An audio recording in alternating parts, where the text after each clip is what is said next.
आज ही Doubtnut app download करें। Doubtnut पर होगा अब आपके सभी मैथ्स, केमिस्ट्री, फिजिक्स और बायोलॉजी डाउट्स का सफाया। बस अपने क्वेश्चन की फोटो खींचो, उसे क्रॉप करो और तुरंत वीडियो सोल्यूशन पाओ। Download now. इस क्वेश्चन में हमसे पूछा गया है कि बोला है कि एक क्यूब है एंड स्फीयर है दो, ठीक है। और क्यूब का जितना एज है उतना ही स्फीयर का रेडियस है, ठीक है। ये इन्फॉर्मेशन दी गई है। तो a is equals to R, अगर a हम एज ले लेते हैं और r रेडियस लेते हैं स्फीयर का, तो इक्वल्स टू आर, ये पता चल गया हमको। और आगे क्या बोला है कि सेम सब्सटेंस से बने हैं, ठीक है। और क्या बोला है, allowed to cool under identical condition, ठीक है। फिर पूछा है कि determine which of the two will cool faster, ठीक है। तो चलिए देखते हैं कैसे करेंगे। अभी जैसे ही मतलब हमें पता है कि अकॉर्डिंग टू स्टीफेंस लॉ, ठीक है, अकॉर्डिंग टू स्टीफेंस लॉ क्या होता है कि energy radiated per unit time per unit area is E sigma T की पावर 4 माइनस टी नॉट की पावर 4, ठीक है। और टी इधर बॉडी का टेम्परेचर होता है और टी नॉट जो है अपना सराउंडिंग टेम्परेचर होता है। और ई अभी इधर इस साइड क्या था अपना, ई क्या चीज़ है, E is Q by A by T, ठीक है। ये है ई की वैल्यू। फिर अब हम देख लेंगे कि एनर्जी रेडिएट कितना हो रहा है पर यूनिट टाइम, ठीक है। तो क्यू बाई टी इधर से हम आ जाएगा ई ए सिग्मा टी की पावर 4 माइनस टी नॉट की पावर 4, ठीक। ये हो गया। ये चलिए इसको इक्वेशन 1 बोल देते हैं। और एक चीज़ हमें पता है कि D Q by D T equals to M S delta T होता है, ठीक है। एम एस डेल्टा टी यही चीज़ है, और डिवाइड बाय डी टी, ठीक। ये होती चीज़ है क्यू, क्योंकि क्यू जो होता है वो एम एस डेल्टा टी है। चेंज मतलब कितना हीट आया कितना हीट गया, वो होता है एम एस डेल्टा टी। अब इसका ही हम रेट निकाल लेंगे। रेट मतलब क्या, डिवाइड बाय यूनिट टाइम, मतलब पर यूनिट टाइम कितना हो रहा है, तो इस साइड भी हम डी टी कर लेंगे। तो एक तो आ गया क्यू बाई टी और इधर से आया D Q by D T, ठीक। दोनों की वैल्यू जो है, ये दोनों ही जो है रेट ऑफ हीट एक्सचेंज है, दोनों जो कूलिंग होगी इसकी रेट ऑफ कूलिंग है ये भी। और ये मतलब ये कितना एनर्जी रेडिएट कर रहा है पर यूनिट टाइम, और एरिया से मल्टीप्लाई कर दिया तो उसका भी रेट ऑफ कूलिंग आ जाएगा। बस इन दोनों चीज़ को हम दोनों के आरएचएस को इक्वेट करके लिख दें तो इधर माइनस होगा क्योंकि रेट ऑफ कूलिंग है, ठीक। तो delta T by D T और आगे minus M S equals to E A sigma T to the power 4 minus T not to the power 4, ये हो गया, ठीक है। इसको अब और अच्छे से लिखें हम तो ये हो जाएगा minus delta T by D T equals to E A sigma by M S T to the power 4 minus T not to the power 4। अब m को जो है हम रो इंटू वी लिख सकते हैं, डेंसिटी इंटू वॉल्यूम।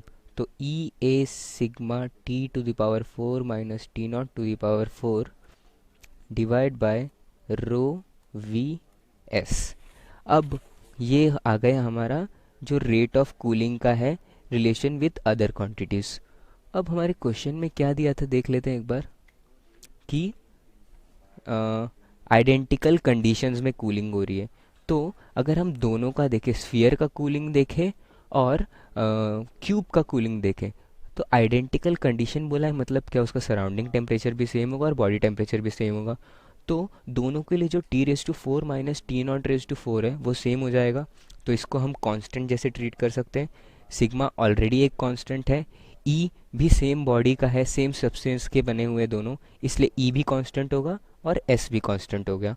सो इधर लिख देता हूँ मैं कि since same substance and identical condition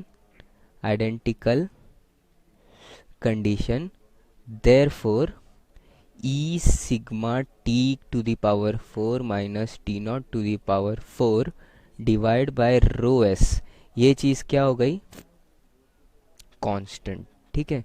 तो अपना जो ये रेट ऑफ कूलिंग है minus D T by D T, ये किसके इक्वल हो जाएगा, किसके प्रोपोर्शनल हो जाएगा, बस ए बाय वी के। ठीक है, क्योंकि बाकी चीज़ को हम कांस्टेंट ट्रीट कर ले रहे हैं।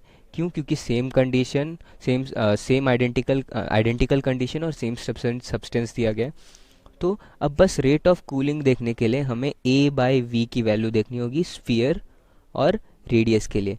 और हमें क्या बोला है, हम चलिए अज्यूम कर लेते हैं कि ए क्या है अपना, चलिए इधर देख लेते हैं। A is equals to edge of cube और r equals to radius of sphere. तो हमको क्या बोला है, a is equals to r. ठीक है, तो बस अब हम ए बाई वी रेशियो निकाल लेंगे।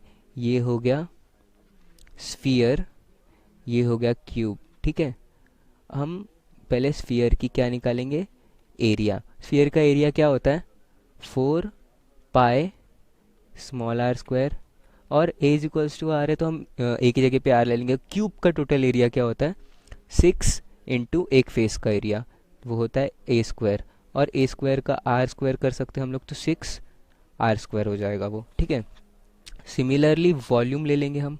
वॉल्यूम ऑफ स्फीयर क्या होता है, 4/3 पाई आर क्यूब, और वॉल्यूम ऑफ क्यूब क्या होता है, सिंपली आर क्यूब हो जाएगा ये, क्योंकि ए इज इक्वल्स टू आर है। तो यहाँ से जो है ए बाय वी रेशियो, ये क्या हो गया, 4 pi r square divide by 4/3 pi r cube, which is 3/r, इतना आया। ठीक, फॉर स्फीयर। सेम चीज़ हम क्यूब के लिए कैलकुलेट कर लेंगे। ए बाय आर क्या होगा, 6r square by are cube, तो ये क्या हो गया, 6/r।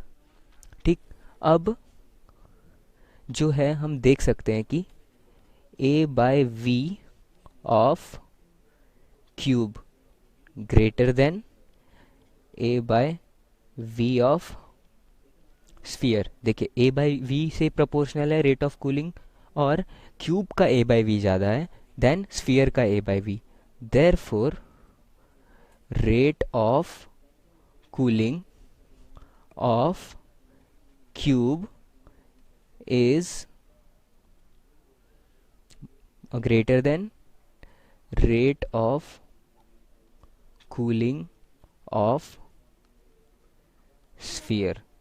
This is the final answer. Class 6 से 12 से लेके नीट, IIT, जेई मेंस और एडवांस के लेवल तक 10 मिलियन से ज्यादा स्टूडेंट्स का भरोसा। आज ही डाउनलोड करें डाउटनेट ऐप या व्हाट्सएप कीजिए अपने डाउट्स 8400 400 400 पर।